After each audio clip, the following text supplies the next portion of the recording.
제가 오늘 준비한 강의의 제목은 진짜 나다움을 찾는 글쓰기, 책쓰기, 인문학이고요. 부제는 삶의 변화와 치유 필요한 당신에게입니다. 우리 대부분 나다움 많이 찾고 있잖아요. 나로 살기 가장 어렵고 또 중요한 거고, 정말 우리가 많은 변화와 성장을 원하고, 거기는 분명히 치유라는 키워드가 인생에서 많이 필요하더라고요. 저도 제 인생의 키워드가 나다움, 변화, 치유, 이런 것들이라서, 이런 주제로 한번 잡아 보았습니다. 많은 사람들이 외치는 뭐 행복, 성공, 수익화, 마케팅, 돈 이런 걸 우리 가기 위해서는 기본적으로 나다움과 변화와 치유 이런 것들이 바탕이 돼야지만 또 우리가 원하는 것들이 맞게끔 제대로 오고 빨리 오더라고요. 이런 것들이 안 되면 우리가 원하는 그런 것들이 조금 늦고 오더라도 내게 안 되는 그런 경우가 많더라고요. 그래서 이런 철학과 본질, 이 중요한 생각들을 저는 많이 하고 있습니다. 제 소개는 나연구소 인생이 변하는 서점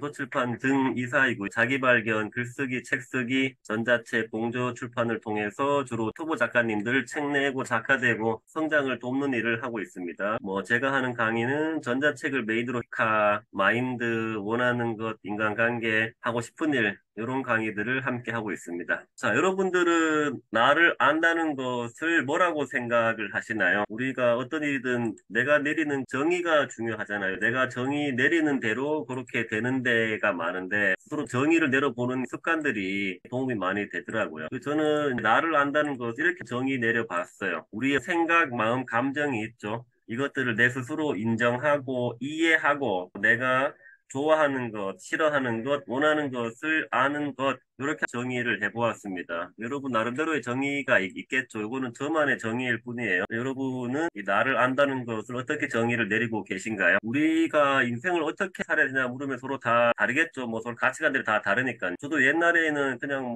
잘 먹고 잘 살들 행복하게 생각했었는데 어느 순간 이제 바뀌었어요. 어떻게 살아야 하나의 질문을 이제 어느 순간 나답게라는 저는 키워드를 잡았습니다.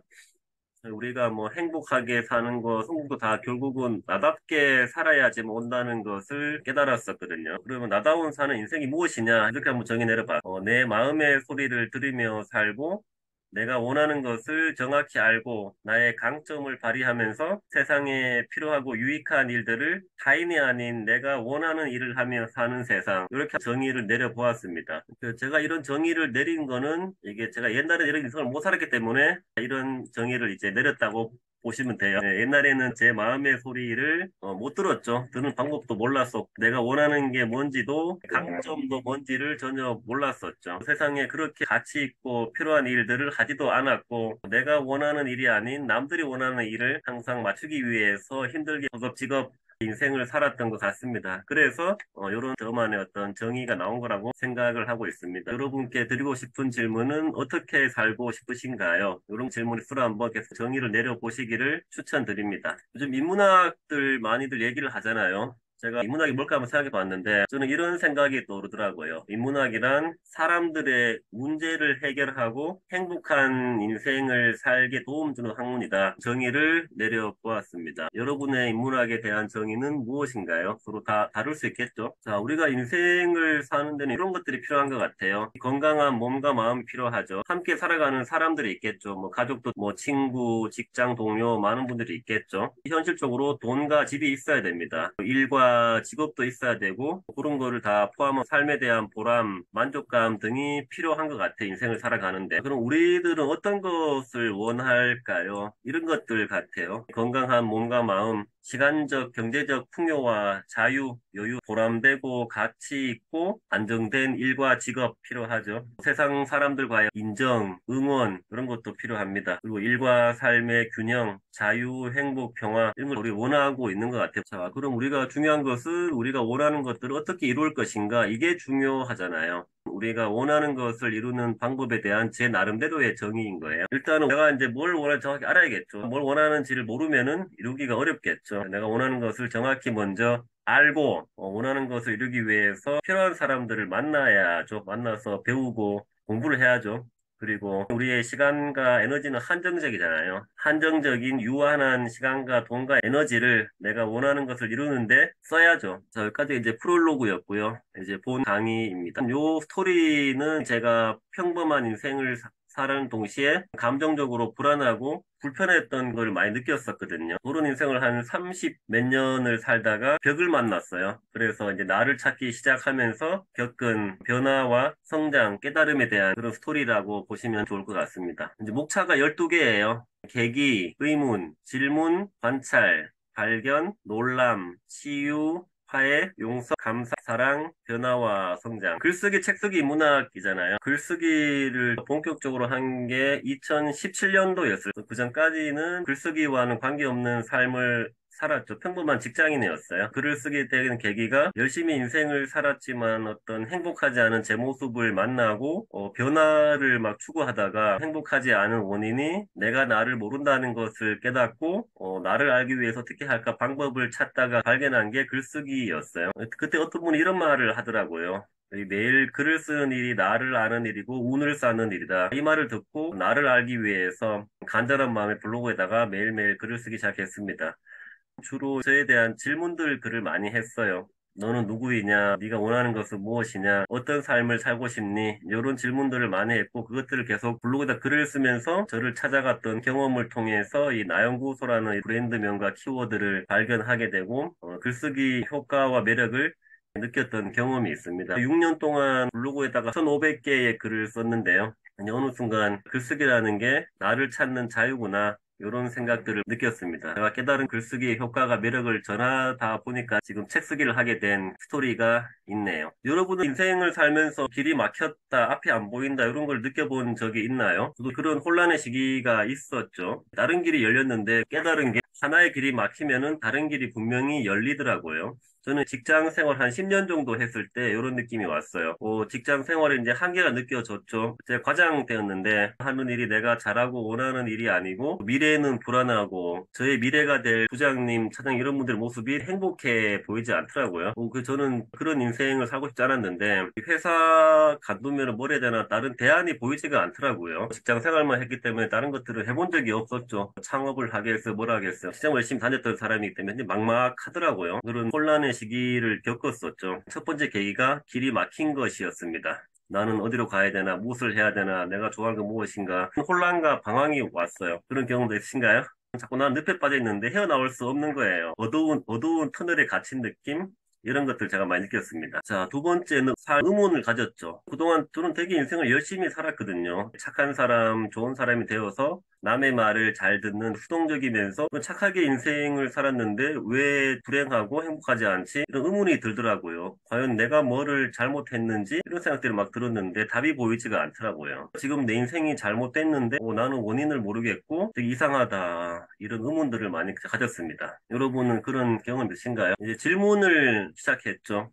저를 알기 위해서 많은 질문들을 시작했고 세상에 질문을 던지기 시작했죠. 질문이 우리가 원하는 변화와 성장의 시작이 되고 사람을 성장을 시키더라고요. 주로 이런 질문들을 많이 했죠. 나는 어떤 사람이고 내가 원하는 것은 무엇이고 내가 되고 싶은 내 모습이 무엇이? 질문에 처음에는 답이 잘 나오지가 않더라고요. 왜냐하면 그전까지는 이런 질문을 해본 적이 없었기 때문에 어색하고 낯설고 내가 나를 잘 모르는구나. 그 질문들이 시작을 하면서 이렇게 나를 알아가고 원하는 것을 알아가기 시작을 했습니다. 그때 관찰이라는 개념을 알게 됐어요. 마음 관찰이죠. 마음 관찰이라는 단어를 강의 듣고 처음 들어봤어요. 와칭이라는 책에도 관찰이라는 표현이 나오는데 질문을 하면서 마음을 이제 관찰했죠. 우리 관찰한다는 게 바라본다는 거잖아요. 관찰을 하다 보니까는 늘 제 생각과 이 시선은 외부로 남에게만 향했었죠. 항상 이게 남에게 이렇게 좋은 사람, 잘 보이는 사람이 되기 위해서 애를 썼던 그런 사람이었죠. 막 속은 썩어도 어떤 거절 잘 못하고 항상 웃고 있는 그런 사람이었죠. 이제 그러다가 마음을 바라보면서 관점이 변하더라고요.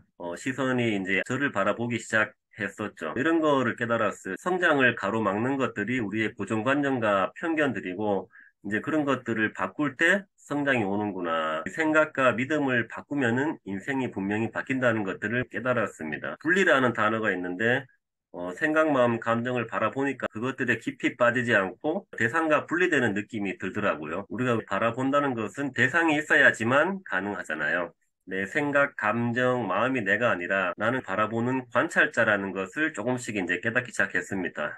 그것들을 바라보는 절대적인 관찰자 이런 느낌들이 들면서 분리가 되고 많은 것들이 보이고 되게 깊어지는 느낌이 들더라고요. 내 안에 깊은 내가 있구나. 마음이 넓어지는 느낌들을 경험했어요. 책 왓칭 보면은 바라보는 대로 된다고 하는 그런 거 맞구나. 이런 것들을 제가 느끼게 됩니다. 발견이 되더라고요. 저는 이 나라는 신세계라는 표현을 쓰는데 내 안에 나라는 엄청난 세상이 있더라고요. 하면서 수많은 어떤 기억들이 추억들과 경험, 역사가 있고 그 속에서는 수많은 감정이 들어있더라고요. 아픔도 보이고 상처, 두려움, 걱정, 분노 이런 많은 것들이 보였고 또 희망과 열정, 소망들이 보이더라고요. 정말 놀라서 내 안에 이런 것들이 있었구나. 처음 느껴보는 감정이었죠. 반가우면서도 무섭고 막 다양한 그런 경험을 했어요. 하면 팔수록 점점 깊이 들어가더라고요. 놀랐습니다. 나를 알아가고 이렇게 공부를 하다 보니까 엄청 넓고 깊더라고요. 그거예요. 어렸을 때 나를 힘들게 했던 환경이나 사람들 아프게 했던 말들 이런 거 한없이 끄집어 나오면서 막 눈물도 흘렸고 감정의 소용돌이를 경험을 했었죠. 그래서 정말 가장 즐거운 여행이 나를 찾아가는 여행이라는 그런 생각이 드는데 기억을 더듬고 나를 대화하고 이런 여행들이 정말 끝없이 이제 나오면서 정말 깊구나 많이 느끼면서 계속 나를 검색하고 탐험하고 알아가고 이런 것들을 1년 정도 꾸준하게 감정적으로 많이 힘들었죠. 표현을 못하는 성격이다 보니까 마음과 감정, 영혼 속에 것들이 많았어요. 어떤 감정이냐면 마음과 가슴 속에 무거운 돌을 하나 얹고 사는 느낌? 되게 답답한 감정을 많이 느꼈었거든요. 해소 못하니까는. 되게 마음이 무거웠었는데, 감정 정화 치유하는 호호포노포노와 이앱이 있어요. 이제 호호포노포노는 미안해, 용서해, 감사해, 사랑해 말들을 반복적으로 하면서 정화와 치유하는 거라고 보시면 되고 이제 이에 폰이나 머리에 혈자리들을 두드리면서 감정을 정화 치유하는 것들인데 알게도 꾸준하게 했었거든요. 이렇게 뭐 마음속으로 운전하면서 그걸 계속 하다 보니까는 내면아이, 어린아이라고 그런 표현들 있잖아요. 내 안에 어린아이가 어느 순간 보이더라고요. 그 아이를 만났는데 구석에 쪼그리고 앉아서 고개를 숙이고 무서워서 떨면서 울고 있더라고요. 그 아이를 만난 되게 막 미안하고 막 감정이 벅차고 눈물이 막 나더라고요. 힘들고 두렵고 무서워서 떨고 있는 모습, 그 가슴이 벅차오르고 계속 미안, 다양한 감정을 느끼면서 그 아이를 사랑하게 된 스토리가 있는데 내 안에 저런 힘든 내가 있었구나. 그랬던 경험이 있습니다. 이런 말들을 했어요. 그동안 많이 힘들었겠구나. 내가 내 마음의 소리를 들어주지 않고 외면해서 많이 힘들었지. 이런 나를 용서해 주겠니? 뭐 다시는 너를 외롭게 하지 않을게. 그러면서 내 안의 어린아이와 화해를 하게 되더라고요. 앞으로는 내가 너를 외롭지 않게 해줄게. 뭐 내가 너의 가장 친한 친구가 되어줄게. 이런 말들을 하면서 마음을 안아주고 보듬어주기 시작했죠. 그러면서 나를 인정하게 되고 긍정하게 되고 이해하게 됐었는데 그때부터 마음이 편안해지더라고요. 마음이 편안해지고 안정감이 생기고 무거운 뭔가 내려진 느낌? 신기했어요. 여러분은 이런 경험 있으신가요? 저 자신과 화해를 하게 된 거죠. 화해를 하고 나니까는 자연스럽게 용서가 되더라고요. 저를 힘들게 했던 저 자신도 그렇고 나에게 아픔과 상처를 이제 수많은 사람들 그리고 나를 힘들게 한 세상 용서가 되고 이해가 되기 시작하더라고요.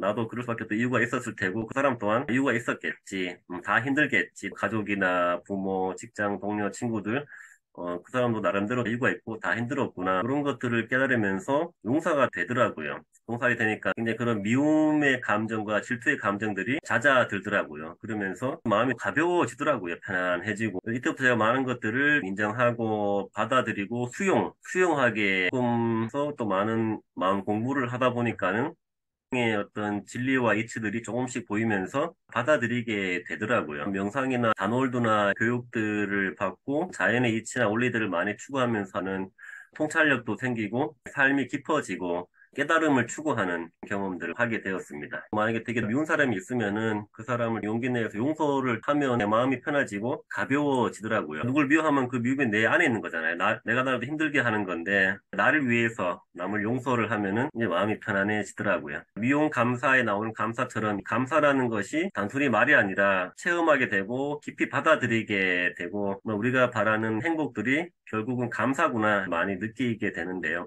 제가 좋아하는 말 중에 이런 속담이 있거든요. 구멍난 신발에 우울했다 발이 없는 사람을 보기 전까지 삶이 불행한 게 남들과의 그런 비교 때문에 남들과 비교하지 않으면 굉장히 그런 감사함이 느껴지는 거잖아요. 이제 절대적인 거에 집중을 하면은 그런 상대적인 비교와 박탈감에서 많이 자유로워지더라고요. 이런 것들이죠. 나는 이미 뭐 존재만으로도 충분히 훌륭하고 가치 있어. 나는 굉장히 귀한 사람이야. 이런 신념들 자꾸 심어주면은 남에게서 오는 그런 비교에서 자유로워지더라고요. 근데 이 땅에 태어난 것도 감사하고 살아있는 것, 이렇게 눈이 잘 보이고 귀가 잘 들리고 움직이는 것들 모든 게 다 감사되니까 행복한 감정들이 많이 올라오고 남들과 비교하지 않게 되고 삶이 편안해지는 경험들을 많이 했습니다. 사랑이 답이다. 옛날에는 이 사랑의 의미를 잘 써요. 남녀 간의 사랑만 사랑인 줄 알았었는데 이런 호호포노포노나 나찾기, 감정 정화 치유를 통해서 사랑이라는 것이 진짜 깨달은 것은 사랑 중에 이 가장 크고 위대한 사랑은 자기 사랑이더라고요. 내가 나를 사랑할 수 있어야지만 누군가를 사랑할 수 있고 내 안에 사랑이 있어야지만 남에게 사랑을 줄 수 있더라고요. 그래서 가장 위대한 사랑은 자기 사랑이고 자기 자신을 사랑하는 사람이 가장 지혜로운 사람이라는 생각들을 많이 하고 있습니다.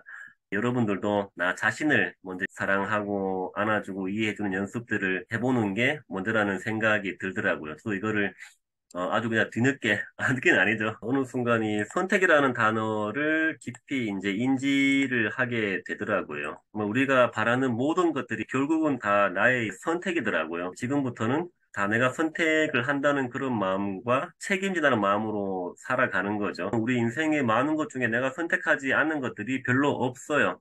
내가 입고 있는 옷이나 먹는 음식, 만나는 사람들, 직장, 모든 게 다 내가 선택한 겁니다. 지금 내가 내 인생이 만족스럽지 않다면은 우리 인생은 왜 내가 선택한 것의 총체잖아요. 지금부터라도 모든 인생에 대한 책임은 내가 진다는 그런 마음을 가지고 내가 원하는 것들 선택하는 이제 그런 연습들을 해보시면 점점 선순환이 되어서 나와 에너지가 맞고 내가 좋아하는 일과 좋아하는 사람들만 내 주위에 머무는 그런 것들을 많이 느끼실 거예요. 인생이 많이 변했죠. 가치관, 철학, 신념, 만나는 사람, 일, 직업, 감정 등 모든 것이 이제 어느 순간 변하더라고요. 부자연스럽고 불편한 그런 감정을 살다가 예전에 비해서 훨씬 더 자유롭고 평온하고 자신감이 있고 자존감 세진 감정과 마인드를 가지게 됐었고 수동적이고 미래가 불안한 직장인에 지금은 1인 기업 사업가가 되었고 남이 쓴 책과 강의를 듣던 소비자에서 지금은 글을 쓰고 책을 쓰고 강의를 하는 생산자 되었었고 많은 분들에게 영향과 가치를 주는 또 그들을 성장시켜주는 리더의 일을 하고 있는 이런 사람으로 감사하게 또 인생이 변했었는데요. 예전에 비해서는 어떤 행복하고 감사하다 이런 감정들을 많이 느끼고 있어요. 제 목표가 있다면 크게는 세 가지인데요. 하고 싶은 일만 하며 살고 좋아하는 사람 만나며 살고 내일 죽어도 후회 없는 인생을 살고 그런 균형을 잡아가는 과정이라는 생각을 많이 하고 있고요. 이제 옛날에 비해서는 저 자신과 삶이 만족스러운 인생을 살고 있습니다. 변화의 과정이 이런 12단계로 한번 그려본 거예요. 계기, 의문, 질문, 관찰, 발견, 놀람, 치유, 화해, 용서, 감사, 사랑, 변화. 이렇게 저는 인생과 감정의 그런 변화를 겪어왔습니다. 결론인데요. 시간이 유한하다는 것을 우리에겐 다 죽음이 있기 때문에 시간이 유한하잖아요. 사람의 능력과 가능성은 내 스스로만 한계를 짓지 않으면 무한하더라고요. 우리가 하고 싶은 일만 하며 살기에도 시간이 부족하더라고요. 저도 한 3년, 4년 전에 되게 우울증이 되게 심하게 와서, 이러다가 죽는 거 아닌가, 이런 경험을 하고 극복한 경험이 있는데, 그걸 통해서 삶의 소중함과 살아있음의 감사함을 느끼고, 이 시간이 유한하구나, 이런 것들을 많이 느꼈었고요. 이런 결심을 했죠. 나는 죽기 전에, 내가 못해본 거에 대한 후회를 살아야겠다. 그런 계기가, 원하는 삶을 살고 실행력이 좋아진, 남이 원하는 게 아니라 내 마음을 관찰하고 마음의 소리를 들으면서 내가 원하는 그런 삶을 살고 나만 아니라 내 주변 사람들을 행복하게 성장하게 하고 또 세상에 필요하고 유익하고 가치 있는 일을 하면서 열정적으로 가슴 설레이는 인생을 살아가기를 바라고요. 내일 죽어도 한 점의 후회 없는 이 황홀한 인생을 살아가시기를 다들 원합니다. 마지막 메시지는 나의 구슬의 메시지잖아요. 언제나 여러분 자신이 가장 소중합니다. 이것을 품고 살면은 인생이 가벼워지고 무한한 용기와 자신감이 생기더라고요. 항상 나를 먼저 아끼고 사랑하면서 멋진 인생을 사시기를 바라겠습니다. 제가 준비한 강의는 여기까지입니다. 감사합니다.